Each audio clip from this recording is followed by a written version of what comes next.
So hello students, कैसे हैं आप सब। आई होप आप सब अच्छे होंगे।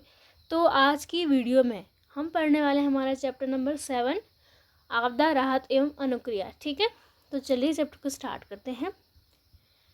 अब सबसे पहले तो ये देख लो उद्देश्य में किस चैप्टर को पढ़ने के बाद हम किन किन बातों को समझ पाएंगे। ठीक है, हम इसमें समझ पाएंगे आपदा राहत एवं अनुक्रिया की अवधारणाओं के बारे में, उन अवधारणाओं को समझेंगे हम। ठीक है, और आपदा राहत के उपायों को, ठीक है, उपायों को और कार्य पद्धतियों का अध्ययन करना। आपदा आने पर किस प्रकार की अनुक्रिया प्रक्रिया चलती है इसके बारे में, इसका अवलोकन करना, आकलन करना, और राहत व अनुक्रिया में सरकारी और गैर सरकारी संस्थाओं की भूमिकाओं को भी जानना समझना। ठीक है, तो बिना किसी देरी के चैप्टर को स्टार्ट करते हैं। ठीक है, चलो। अब देखो प्रस्तावना। अब देखो आपदा है ना, आपदा क्या है? आपदा वह घटना है जो अचानक से घटित होती है। ठीक है, उसका हमें पता थोड़ी होता है ना, अचानक से घटित होती है आपदा। और क्या होती है? अप्रत्याशित रूप से घटित होती है और मनुष्य व पर्यावरण पर बहुत ज़्यादा गहरा प्रभाव डालती है। अब हम प्रभावों की बात करें तो हम देखते हैं जैसे कि भूकंप है, बाढ़ है, चक्रवात, सूखा, महामारी या फिर कोई औद्योगिक घटना हो गई, तो ये सब क्या है? बहुत ज़्यादा गहरा प्रभाव तो डालती है ना। और इससे क्या होता है? जान माल की क्षति होती है, जीवन हमारा अस्त व्यस्त हो जाता है, समाज की आर्थिक सामाजिक व्यवस्था पूरी तरह से बाधित हो जाती है। ठीक है, और ऐसी स्थिति में क्या होता है कि पीड़ितों को तुरंत सहायता देने के लिए राहत और बचाव कार्य की आवश्यकता होती है। ठीक है, वही हम आगे पढ़ने वाले इस चैप्टर में। ठीक है, तो देखो हमें कौन कौन सी चीज़ें हमें ध्यान रखनी पड़ती। देखो, बुनियादी अनुक्रिया के प्रयास से लोगों को निम्नलिखित 4 चीज़ें उपलब्ध कराना सुनिश्चित किया जाता है। कौन कौन से? देखो, भोजन के लिए सबसे पहले तो भोजन, पेयजल, स्वच्छता और उनकी चिकित्सा। जब हमारी भूकंप पे बहुत नुकसान हो जाता है तब ये सब चीज़ें हैं। और मौसम के प्रभाव से बचने के लिए आश्रय। ठीक है, अब हम देखते हैं कार्य पद्धतियों के बारे में। ठीक है, अब हम देखते हैं आपदा राहत के उपाय एवं कार्य पद्धतियाँ। तो इसमें हम देखेंगे इस खंड में क्या बताया गया है। इसमें बताया गया है कि आपदा आने पर हम किन किन उपायों को करते हैं, किन किन चरणों का पालन किया जाता है। ठीक है, तो इसमें सबसे पहले हमारा है निकास। ठीक है, तो निकास क्या होता है? निकास वह स्थिति होती है ना जब आपदा के समय जो प्रभावित क्षेत्र होता है, उस प्रभावित क्षेत्र से लोगों को सुरक्षित स्थान पर ले जाने की प्रक्रिया को ही क्या कहते हैं? निकास कहते हैं। उसका मुख्य उद्देश्य क्या होता है कि हमारा जीवन की रक्षा करना होता है। और इसमें लोगों को पहले से ही तय जो राहत शिविर होते हैं, ठीक है, या सुरक्षित स्थानों तक पहुंचाया जा सकता है, पहुंचाया जाता है। और निकास के दौरान तेज और संगठित तरीके से परिवहन, मार्गदर्शन और प्राथमिक सहायता दी जाती है। ठीक है, अब देखो निकासी जो है ना वो भिन्न प्रकार की होती है। देखो जैसे कि क्या है? रोकथाम हो गया, जैसे कि आपदा से आने से काफ़ी समय पूर्व किया जाता है। और सुरक्षाकर्मी सुरक्षा कार्य, जैसे कि आप जो महामारी है, महामारी फैलने का आसन्न आपदा से सुरक्षा प्रदान करने के लिए एहतियाती उपाय में किया जाता है। ठीक है, आगे हम देखते हैं बचाव अनुकूलन। इसमें आपदा के बाद बचाव कार्य अभियान पर ध्यान केंद्रित किया जाता है, जिसमें वहाँ रहने वाले लोगों को सुरक्षित क्षेत्रों में निर्धारित स्थानों पर भेजा जाता है, जो हम पढ़ चुके हैं। ठीक है, फिर हम देखते हैं यहाँ पे देखो निकासी प्रक्रिया के चरण यहाँ पे दिए गए हैं। ठीक है, चरण है, उनके कार्य यहाँ पे दिए गए हैं। ठीक है, आवश्यकता का निर्धारण, अगर हमारा जो चरण है उसमें कार्य क्या करना है, उसमें कि यह निर्णय करना कि संपूर्ण निकासी की व्यवस्था है या फिर नहीं है या निकासी की, ये सब देखना। और चरण दूसरा देखो, पुनः अवस्थित करने वाले क्षेत्र की पहचान करना। अब इसमें क्या हुआ कार्य? ऐसे क्षेत्र का चयन करना जो विपदाओं से मुक्त हो, अर्थात क्या, जहाँ पे आसानी से पहुंचा जा सके। जैसे कि भूकंप आता है, ठीक है, भूकंप आएगा तो हम क्या करेंगे? हम किसी घर के बिल्डिंग के नीचे तो छुप नहीं जाएंगे। हम क्या करेंगे? हम इसे किसी खुले स्थान में जाएंगे ना। क्यों जाएंगे हम खुले स्थान में? क्योंकि वो वहाँ से आपदा से मुक्त होगा, वहाँ पे कम चांसेस होंगे हमें खतरा होगा। ठीक है, तो वही बात है यहाँ पे। और संप्रेषण देखो कि शामिल प्रत्येक व्यक्ति को वहाँ से निकालने की आवश्यकता और आश्रय स्थलों की अद्यतन सूचना संप्रेषित करना। पूर्व निर्धारित मार्ग देखो कि निकासी के क्षेत्र से आश्रय स्थल तक, ठीक है, निकासी के क्षेत्र से आश्रय स्थल तक जाने का मार्ग निश्चित करना, ये पूर्व निर्धारित मार्ग हो गया। और विकल्पों पर भी विचार किया जाना चाहिए।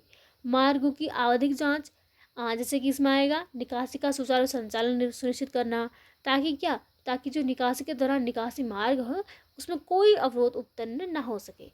अब निकासी की रिपोर्ट देखो, लास्ट हमारा अनावश्यक प्रयास दोहराने तथा जोखिमों से बचने के लिए सरकारी अभिकरणों तथा आपदा प्रबंधन कार्यों को सूचना सुनिश्चित करना, भेजना सुनिश्चित करना। ठीक है, अब देखो खोज और बचाव, आपने ज़रूर सुना होगा खोज और बचाव। देखो इसके बारे में हम पढ़ते हैं। देखो इसके नाम में ही हमें दिया गया है। ठीक है, हम नाम से ही समझ सकते हैं कि क्या होगा ये। देखो खोज यानी कि खोजना, ठीक है, लोगों को खोजना। अक्सर ऐसा होता है कि आपदा के टाइम क्या होगा, और सोचो कि ऐसी आपदा आ गई कि लोग पूरे तहस नहस हो चुकी पूरी स्थिति, लोग खोज चुके, हमें पता नहीं हो रहा है कहाँ गए वो लोग। ठीक है, बाढ़ आ गई और फिर बचाव करना उनके लिए। ठीक है, अब तो खोज और बचाव क्या होता है कि आपदा के समय ना मलबे या खतरे वाले क्षेत्र में फंसे लोगों को ढूंढ कर, ठीक है, सुरक्षित स्थान तक ले जाने की प्रक्रिया को ही खोज और बचाव कहते हैं। देखो यहाँ से क्वेश्चन भी आता है कि खोज और बचाव की प्रक्रिया को समझाइए। ठीक है, तो आपको पता होना चाहिए, ज़्यादा आपको चीज़ों को कॉम्प्लिकेटेड तरीके से नहीं समझना है, ईजी है, नाम से समझ लो। नाम क्या है, खोज और बचाव। यानी कि आपदा के समय क्या होता है, मलबे या फिर खतरे वाले क्षेत्र में ना फंसे लोग। अब ऐसा हो सकता है कि कभी मलबा आया, बाढ़ आई, लोग फंस चुके हैं, दब चुके हैं, तो उनकी खोज करना, लोगों को ढूंढ कर सुरक्षित स्थान तक ले जाने की प्रक्रिया को ही क्या कहते हैं, खोज और बचाव कहते हैं। अब इसमें क्या होता है, इसमें बचाव दल होते हैं, जैसे कि एनडीआरएफ, पुलिस, फायर ब्रिगेड, सेना, जो स्वयंसेवी संगठन होते हैं। ठीक है, स्थानीय लोग, स्वयं से सेवक, स्वयंसेवी सब होते हैं इसमें। एक सब मिलकर क्या करते हैं, काम करते हैं। और मलबा हटाना, घायल लोगों को निकालना, ठीक है, प्राथमिक उपचार देना, सुरक्षित जगह पहुंचाना भी इसके मुख्य काम होते हैं। ठीक है, और समय पर खोज और बचाव से ही जान माल की हानि कम होती है। ठीक है, अब दो खोज और बचाव का कार्य है ना, वो क्या होता है कि प्रशिक्षित लोगों द्वारा किया जाता है। ठीक है, प्रशिक्षित लोगों द्वारा ही किया जाता है, जो क्या करता है कि जो सर्वेक्षण आकलन में 3 महत्वपूर्ण सिद्धांतों का पालन करते हैं। देखो कौन कौन से 3 महत्वपूर्ण सिद्धांतों का पालन करते हैं। देखो पहला है हमारा देखना लुक, यानी कि दुर्घटनाओं को भौतिक रूप से देखना। ठीक है, भौतिक रूप से देखना और एक समुचित दृष्टि अवबोधन करना। ठीक है, उनकी पूरी जांच करना, देखना। फिर हमारा आएगा सुनना। इसमें आएगा हमारा समुदाय और सरकारी अभिलेख। ठीक है, समुदाय और सरकारी अभिलेख आदि सभी से सूचना स्रोतों को सुनना और जोखिम में घिरे हुए लोगों के बारे में समुदाय के आंकड़ों का आकलन करना। ठीक है, इतना हमारा हो गया। फिर हम समझते हैं एहसास एवं महसूस करना। इसमें तथ्यों के बारे में शामिल खतरों की गंभीरता तथा अनुक्रिया प्रदान करने की अपनी क्षमता के लिए अपने एहसास से संतुष्ट होना। ठीक है, तो ज़्यादा कुछ है नहीं, इतना ईजी था इसमें। और खोज और बचाव किट। ठीक है, जो खोज और बचाव किट संवेदनशील इमारतों के क्षेत्र में केंद्रीय स्थलों में रखी जानी चाहिए, और इनमें कुछ आवश्यक औजार भी रखे जाने चाहिए, जो खोज और बचाव की किट होगी, जिसमें एक विशिष्ट खोज और बचाव किट में जो निम्नलिखित वस्तुएं होनी चाहिए। कौन कौन सी चीज़ें, देखो एक तो वहाँ का क्षेत्र का निकासी मानचित्र क्यों, हमें पता होना चाहिए ना कि कहाँ पे कौन सा घर था, कहाँ पे कौन सी चीज़ें थी, पहले की स्थिति क्या थी और बाद की स्थिति जो हो चुकी है, तो पहले की स्थिति क्या थी आपदा से पूर्व, वो हमें पता होना चाहिए। ठीक है, और दूसरा जो सामान्य चीज़ें हैं, ठीक है, जो आपदा के बाद खोज बचाव में जो चाहिए होंगी, तोड़ा, पेचकस, कुल्हाड़ी, ठीक है, कुदाल, फावड़ा, कुदाली, ठीक है, रस्सी, टॉर्च, बैटरी सेल, ठीक है, ये बूट हो गया, हेलमेट, दस्ताने, मास्क, ये सब चीज़ें जो बेसिक चीज़ें चाहिए वही है। फिर देखो आपदाग्रस्त व्यक्ति का बचाव करने के लिए और पीड़ित व्यक्ति को ले जाने की अनेक तकनीकें होती हैं। ठीक है, तकनीकें हैं, अनेक तरीके हैं, तो उनको भी एक सूचीबद्ध किया गया है। देखो यहाँ पे, देखो एक सूचीबद्ध तरीके से यहाँ पे बताया गया है 10-11 पॉइंट्स में। इनको हम समझ लेते हैं। एक तो होता है एक एक व्यक्ति को हाथ पकड़ कर ले जाना। ठीक है, एक ही व्यक्ति को हमें से हाथ पकड़ कर ले जाएं। ठीक है, 1 पर्सन आर्म कैरी उसको हम बोलते हैं। या फिर एक एक व्यक्ति को पेटी बांध कर ले जाना। फिर 2 व्यक्तियों को ले जाना, कुर्सी पर ले जाना, हम कुर्सी पर बैठा करके भी ले जाते हैं, कंबल में ले जाना, और काम चलाओ जो हमारा स्ट्रेचर होता है उस पर ले जाना, फिर घसीट के ले जाना। ठीक है, रस्सियाँ, गांटा, ये सब चीज़ें जो नॉर्मली हम देखते हैं, करते हैं, फॉलो करते हैं। चेयर नॉट जो हम जानते हैं, बांधना, जिस तरीके से हम बांधते हैं, तिरछा गांठ, गोल बांधना, चौकोर बांधना, ये सब क्या करते हैं, किसी चीज़ को अन्य चीज़ के साथ जब कसकर हम बांधते हैं। ठीक है, और काम चलाओ जो तैरना होता है, और तैरने में सहायक जो उपकरण होते हैं, जैसे कि रॉफ्ट है, ब्रेस्ट लाइन है। ठीक है, तो ये सब चीज़ें हैं। फिर हम देखो आश्रय। आश्रय के बारे में हम समझते हैं। अब आपदा प्रबंधन में आश्रय क्या होगा, इतना तो हमें नॉर्मली समझ जाना चाहिए। जैसे कि आपदा आई ना, आपदा के समय जब लोग क्या होते हैं अपने घरों से बेघर हो जाएंगे, विस्थापित हो जाएंगे। कई बार ऐसा होता है कि आपदा इतनी भयावह होती है, इतनी भयंकर होती है कि आश्रय पूरा हमारा चला जाता है। हम सुरक्षित स्थान में हम तो चले जाते हैं, लेकिन जो हमारा घर होता है वो पूरी तरह से नुकसान हो जाता है, टूट जाता है, पूरा मलबे में दब जाता है। मतलब नहीं हो पाता सुरक्षित हमारे लिए वहाँ पे रहना। या फिर ऐसा होता है कि हमें पहले से पता होता है कि वहाँ पे सिचुएशन बिगड़ने वाली है, तो हमें पहले से यहाँ से क्या होना है, विस्थापित होना होता है, हमें दूसरी सुरक्षित स्थानों में जाना पड़ता है। तो उन्हें स्थायी रूप से हमें ठहराने के लिए, ठीक है, और सुरक्षित स्थान प्रदान करने के लिए जो हमें देंगे उन्हें जगह, वही क्या होती है, आश्रय कहलाता है। ठीक है, सिंपल है, ज़्यादा आप कॉम्प्लिकेटेड नहीं होना, काफ़ी ईजी तरीके से समझाऊंगी मैं। और कोई भी डाउट हो आप सीधे कमेंट कर दिएगा। अब इसमें क्या होता है, जो आश्रय है इसमें हमारे आएंगे राहत शिविर। ठीक है, राहत शिविर आएंगे, स्कूल आएंगे, सामुदायिक भवन आएंगे, टेंट आदि का उपयोग किया जाता है। और यहाँ पे भोजन, पानी, कपड़े, स्वास्थ्य सुविधा और सुरक्षा की व्यवस्था प्रॉपर तरीके से की जाती है। ठीक है, आश्रय का उद्देश्य क्या होता है कि लोगों को, जो प्रभावित लोग हैं, उनको सुरक्षित और स्वच्छ और आरामदायक जगह देना, कि जब तक वे अपने घरों में वापस ना जा सकें या फिर पुनर्वास उनका ना हो। ठीक है, तो ये सब चीज़ें हैं। अब देखो, जो अस्थायी जो आश्रय व्यवस्था है वो 10 सूत्री मार्गदर्शन इयान डेविस द्वारा 2005 के कश्मीर भूकंप के पश्चात जो निम्नलिखित रूप से तैयार किए गए हैं। ठीक है, कौन कौन सी, एक तो है क्या हो रहा है इसकी निगरानी करना। ठीक है, कि वहाँ पे क्या क्या चीज़ें हो रही हैं। तंबू, टेंट का निर्माण करना। ठीक है, तंबू बनावट होंगे, तंबू पहुँचेंगे, कुछ बहुत उपयुक्त होंगे, जबकि अन्य जलवायु या सांस्कृतिक स्थिति के लिए असाधारण रूप से अनुपयुक्त होंगे, तो इसमें उसकी जांच करना। ठीक है, मानक स्टैंडर्ड्स को मापना। ठीक है, आश्रय व्यवस्था के न्यूनतम मानक क्षेत्र परियोजना में दिए गए हैं और विश्व भर में स्वीकृत किए गए हैं। ठीक है, तंबू का स्थान निर्धारण करना, आश्रय की सामग्रियाँ जो मैंने आपको आवश्यक चीज़ें बताई, जैसे कि कंबल है, छप्पर, सीट है, प्लास्टिक सीट है, जो हमारे लिए नेसेसरी चीज़ें हैं उनकी व्यवस्था करना, सामग्रियाँ। ठीक है, और क्षतिग्रस्त घरों वाले परिवारों के लिए आश्रय स्थानीय सलाह केंद्र हो गए। ठीक है, ट्रांजेक्शन आवास हो गए, मलबा, आश्रय का, या तो ये सब चीज़ नॉर्मल है। ठीक है, और भोजन, पानी और चारे का वितरण तो होना ही चाहिए। ठीक है, जो वहाँ पे, क्योंकि हमारी क्या है, ये सब चीज़ें नेसेसरी है, इनके बिना नहीं हो पाता है ना। मलबे की सफाई करना, जो हमारे ध्वस्त हो चुके हैं घर हैं, पुल है, भवन है, उन सब की क्या करना, सफाई करना, पूर्ण रूप से उन्हें सुचालित करना। ठीक है, उनकी मरम्मत करना, घायलों को अस्पताल तक पहुंचाना, चिकित्सा देना और मृतकों का निपटान भी करना, क्योंकि बहुत सारे लोग अपनी जान गंवा देते हैं, तो उनका भी निपटान करना।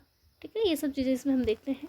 और मृत पशुओं की व्यवस्था भी करना, क्योंकि ऐसा होता है इंसान तो क्या कहते हैं कि वहाँ इस स्थिति से बचाव कर लेता है, लेकिन जानवर बहुत ज़्यादा रूप से प्रभावित होते हैं, तो उनकी बहुत ज़्यादा मृत्यु हो जाती है।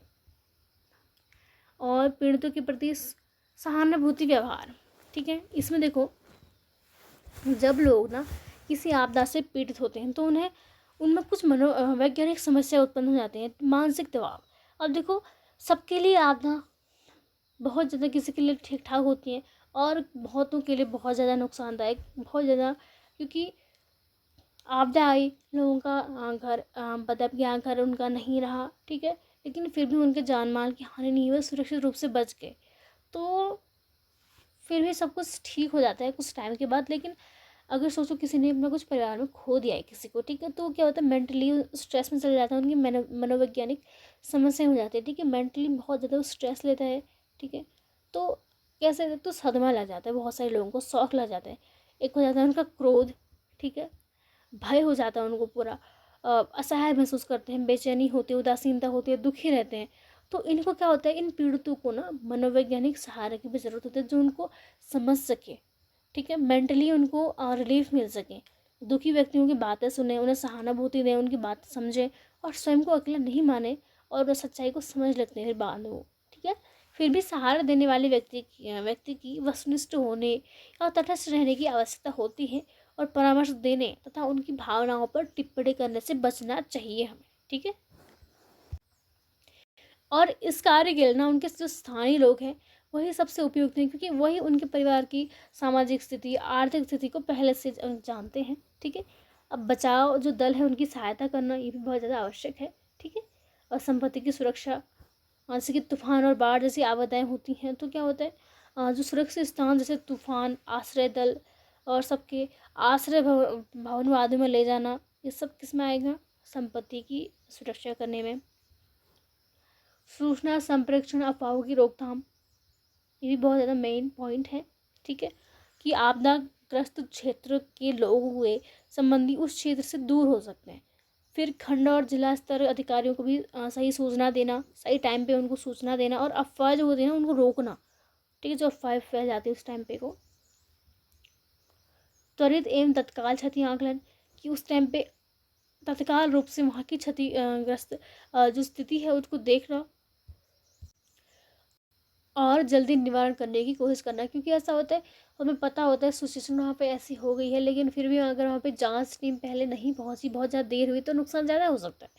ठीक है। दावे प्रस्तुत करना, तो दावे प्रस्तुत करने की प्रक्रिया को जल्द से जल्द शुरू हो जाना चाहिए। स्थानीय अधिकारी जो होंगे हमारे, गैर सरकारी संगठन तथा समुदाय दावे प्रस्तुत करने में प्रभावित लोगों की सहायता कर सकते हैं। ठीक है। इतना हो गया। अब देखो अनुक्रिया प्रक्रिया। तो समझो, अनुक्रिया प्रक्रिया वो होती है ना, इसको हम रिस्पॉन्स प्रोसेस भी बोलते हैं इंग्लिश में। ठीक है। तो आपदा घटित होने के तुरंत बाद, ठीक है, आपदा घटित हुई उसके तुरंत बाद जो त्वरित कार्य किए जाते हैं ना, उन्हें हम क्या बोलते हैं, उन्हें हम अनुक्रिया प्रक्रिया कहा जाता है। ठीक है। इसका उद्देश्य क्या होता है, इसका मुख्य उद्देश्य होता है जान माल की हानि को कम करना और प्रभावित लोगों को समय पर सहायता पहुँचाना। ठीक है। उसके कुछ मुख्य जो चरण हैं वो मैं आपको समझाती हूँ। जैसे कि फर्स्ट आएगा हमारा पूर्व चेतावनी और सूचना। ठीक है। जैसे कि मौसम विभाग हो गया, अलर्ट सिस्टम, या स्थानीय प्रशासन द्वारा खतरे की सूचना देना पहले से। आजकल तो मौसम विभाग पहले से हमें बता देता है, सबके पास मोबाइल फ़ोन है, सोशल मीडिया इतना एक्टिव है कि हमें पहले तुरंत पता चल जाता है सब चीज़ों का। ठीक है। आपदा कार्रवाई, जैसे कि बचाव दल हो गए, पुलिस, फायर ब्रिगेड, एनडीआरएफ आदि की तैनाती करवाना और फंसे लोगों का निकालना। ठीक है। निकास, यानी कि खतरे वाले क्षेत्र से लोगों को सुरक्षित स्थान तक ले जाना।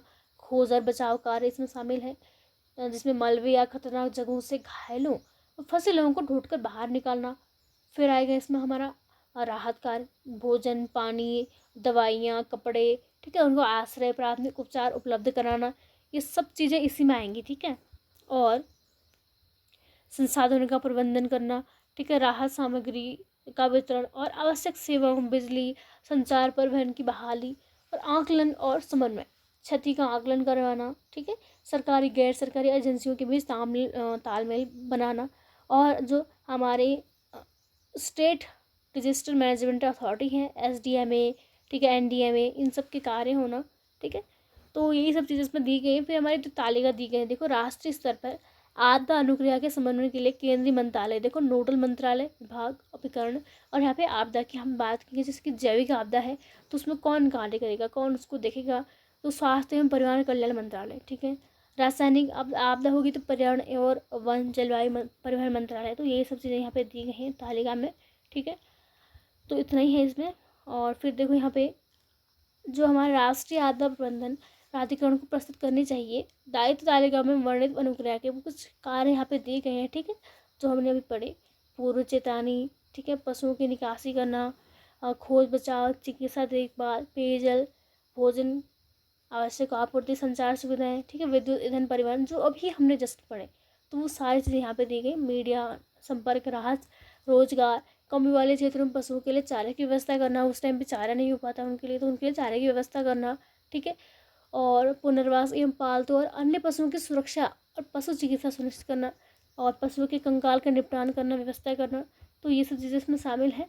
और इसी के साथ हमारा चैप्टर कंप्लीट हो जाता है, ख़त्म हो जाता है पूरा। और काफ़ी ईजी चैप्टर था, काफ़ी स्कोरिंग चैप्टर था। आई होप आपको समझ आएगा होगा। फिर भी कोई डाउट है तो आप कमेंट कीजिएगा। नेक्स्ट वीडियो जल्दी आएगी। ठीक है। Thank you so much watching this video.